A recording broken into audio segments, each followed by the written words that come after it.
el día de hoy analizamos puntualmente, a partir de una recomendación de la Organización Mundial de la Salud de esta mañana, que es que se tomen medidas drásticas y se ataque en conjunto todo lo que se pueda atacar para impedir la proliferación del virus. Y entonces analizamos el caso de las clases de los alumnos de educación primaria y secundaria. Hemos tomado una decisión, que es la de suspender las clases a partir de mañana hasta el día 31 de marzo.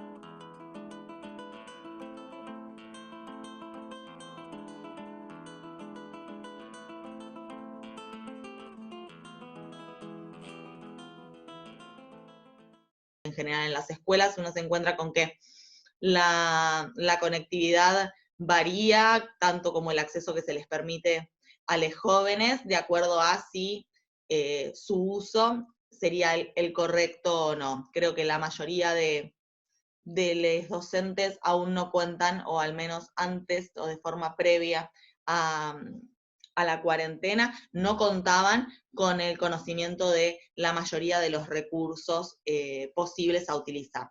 Ahora bien, la realidad es que en la mayoría de los casos los jóvenes no tienen la posibilidad de acceder a un dispositivo propio con el cual conectarse.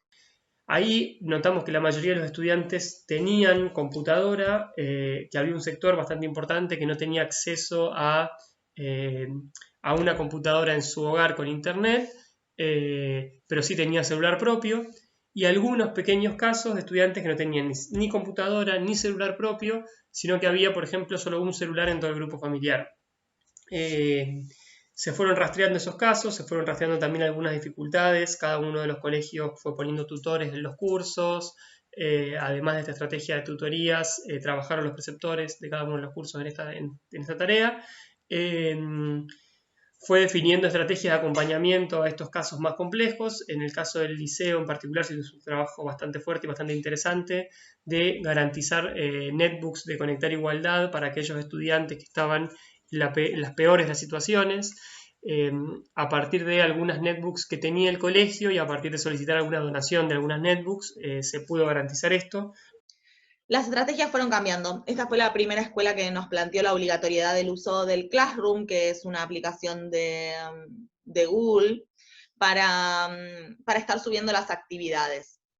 La realidad es que muchas familias no disponen con dispositivos que, si bien uno podría plantear, bueno, el Classroom no ocupa mucho espacio, los archivos quedan cargados en la nube. Eso no es real en cuanto a qué implica para un estudiante conectarse a través de un celular. Y muchas veces cuando es el único celular que hay dentro de la familia. Uno de los primeros planteos y discusiones que se hacían tenían que ver con esto. La disponibilidad de un dispositivo en donde se pueda leer de forma adecuada, donde puedas interactuar, trabajar. Pensemos que no se digitalizó únicamente la vida de los jóvenes, se digitalizó o se intenta digitalizar gran parte de la vida o virtualizar de la vida de todos. Entonces, en algunos casos será el padre, la madre con su dispositivo, más a la vez que sus propios hijos, hijas tengan que utilizar el mismo dispositivo para conectarse. Entonces, pensemos el fraccionamiento de eso, y que quizás cuando a veces uno podía tener la posibilidad de acceder a ese dispositivo, también ese dispositivo muchas veces es el mismo con el que uno se entretiene o ha aprendido a entretenerse, a pasar el tiempo. Entonces, eso supone una dificultad. Y por otro lado, ¿cuáles son las dificultades que se nos presentan desde el otro lado, desde las docentes? Tiene que ver con, bueno, cómo hago una devolución correcta, cómo genero un diálogo, un ida y vuelta con ese joven. La mayoría no dispone de una computadora en su casa, por lo tanto la mayoría siguió realizando sus actividades de forma escrita. Y realizarlo de forma escrita implicaba que después te enviasen una foto de ese trabajo. La posibilidad de marcar lo que uno tiene en lo escrito y de corregir y de dar cuenta de palabras, de usos, en lo digital también se puede, si es un texto digital. Si es un texto, un PDF, una imagen, realizar comentarios que no sean reenviarle un choclo explicativo y que sea dinámico y que den ganas de leerlo, es mucho más complejo. Nosotros en el aula habitualmente tenemos muchos trabajos que se dan en el aula y que se corrigen de conjunto y que se debaten de conjunto. Ahora, al estar mucho más lesionadas esas instancias de conjunto, tuvimos que trabajar un enfoque mucho más personalizado. Entonces, cada uno de los estudiantes nos entregaba cosas y se lo devolvíamos y se lo corregíamos individualmente y nos hacía una devolución y le hacíamos una devolución. O sea, ese trabajo que habitualmente se hacía de conjunto en el aula, las clases sincrónicas por quienes no podían participar, por las dificultades propias y todo, bueno, eso, un trabajo sobre todo de corrección que aumentó muchísimo la carga horaria laboral. En la escuela de la granja, cuando me armé el grupo de WhatsApp, lo primero que pedí fue que se presentasen. No tenía sus contactos. Al día de hoy, que pasaron 3 meses y escribo todas las semanas para tratar de tener algún tipo de vínculo, la mitad del grupo de WhatsApp aún no se presentó. No sé quiénes son números. ¿Y cuánto puedo yo insistir? Presentate, presentate. Eso tiene un límite. Y es un límite que frustra muchísimo en el rol docente, o al menos a mí me frustra muchísimo.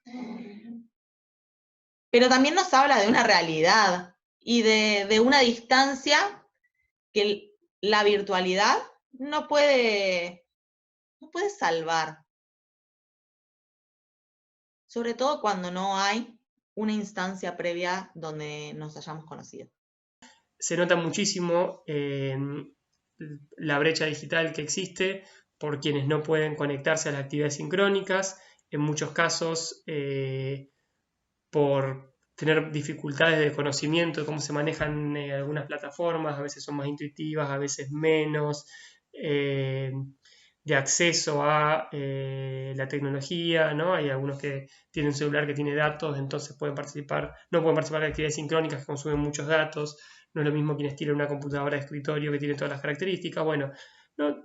Todas esas cuestiones, como les decía, se intentó trabajar, no sé si para achicar esa brecha. Yo creo que de todas formas lo interesante es que hay una serie de desigualdades que están siempre presentes y que son fundantes de nuestros procesos educativos y que muchas veces están naturalizadas, ¿no? O sea, muchas veces las desigualdades que presenta la misma presencialidad, que presentan muchísimas desigualdades también, ya las damos por hechas y ni siquiera las pensamos. En este caso, como se trató de una experiencia nueva, nos obligó de alguna manera a poner el foco sobre esas desigualdades y pensar estrategias para revertirlas. Creo que es un elemento que es interesante.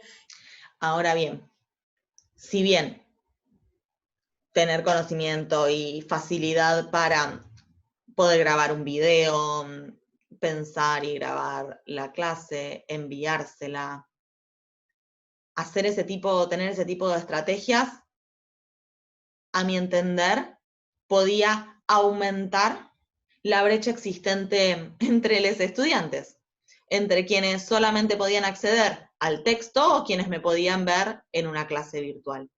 Cuando la conexión inicial es desigual, no se pueden plantear estrategias que aumenten esa desigualdad.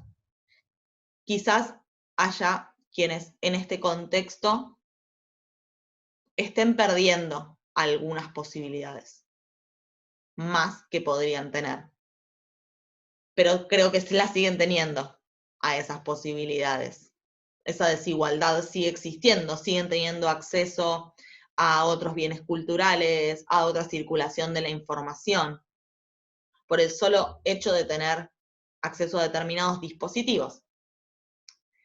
Pero eso no es lo único, y eso no inhabilita otras circulaciones de información o de comunicación, o que incluso teniendo acceso a esos dispositivos no accedan a información de calidad, por llamarlo de alguna forma.